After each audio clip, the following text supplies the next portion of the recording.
ברוך אתה אדוני אלוהינו מלך העולם שהכל נהיה בדברו.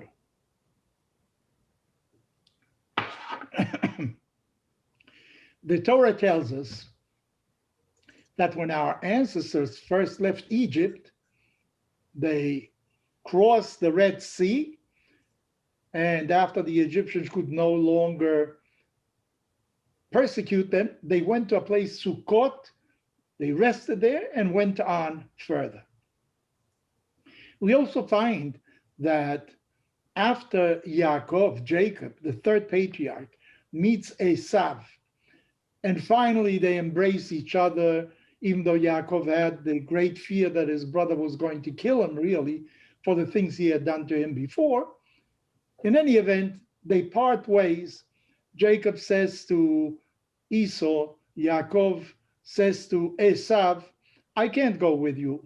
My family travels slower and so on. And he goes to a place called Sukkot. And from there, he goes to another place where he's going to stay. But first, he goes to Sukkot. Sukkot also appears as a religious festivity. We have Rosh Hashanah. 10 days later, we have Yom Kippur. 4 days later, we have Sukkot. What does this Sukkot, this festivity of Sukkot, commemorate? Well, it commemorates the fact that when our ancestors were in the desert, they protected themselves from the environment and built little huts. And this is what we do, commemorating what they did then. My question is really, why is Sukkot right after Yom Kippur? Sukkot could be any time of the year because during the entire year they protected themselves with Sukkot. You know, certain things, Pesach commemorates a certain historical event, Shavuot, a certain historical event. But Sukkot is not a single event.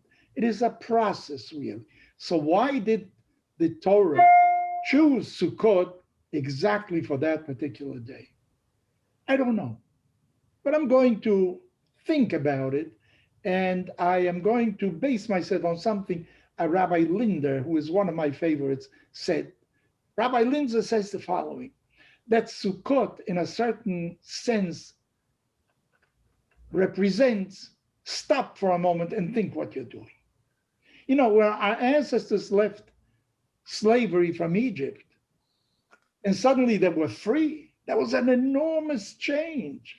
It was after 210 years of having to please their Egyptian taskmasters, of doing whatever somebody else told them, and suddenly they're free to do anything. How do you go from one stage to another? I think you have to step back a little bit and reflect upon your situation. And this is what Sukkot really means. Sukkot means, you know what? Stop for a moment. Think where you're going. What are you going to do further? Same thing happened with our ancestor Jacob, the third patriarch. You know, he met Esau. He was sure there was going to be something terrible that was going to happen to him. Unfortunately, it didn't. He had been away from home for 20 years. He was coming back after a long period of absence. How do you transition from one to the other? I think you have to reflect a little bit. What are you going to do different in the future? Are you going to continue what you did the past 20 years, or are you going to start a new page? So let me reflect a little bit. Maybe that's what it means. You know, you have a period in the year, Rosh Hashanah and Yom Kippur, high spirituality. You know, you ask for forgiveness. You feel very close to God. And now Yom Kippur has ended, and you're going to go back to business as usual. How do you transition from a month of Elul, of preparation for this Yom Kippur, where you hear, or in Rosh Hashanah, where you hear the shofar blowing every day, telling you, be sure that you repent, look at what you've done, from all this spirituality? How do you go back to your business as usual? So maybe Sukkot is a moment, you know, let us think, let us transition from holiness to everyday. What can we bring in from the holiness to our everyday behavior? It is not easy to do that. And I think that in life also, For the Jewish people, Shabbat is some kind of Sukkot. You have 6 days of working, of doing everything as you usually do. You use the iPhone, another phone, you use electricity, you use television, you use everything, Wi-Fi all over. Suddenly comes a day, just a moment, let us take a respite. Let us think for a moment, where are we really going? Is this the direction I have to go? I think that there are also moments in the life of an individual.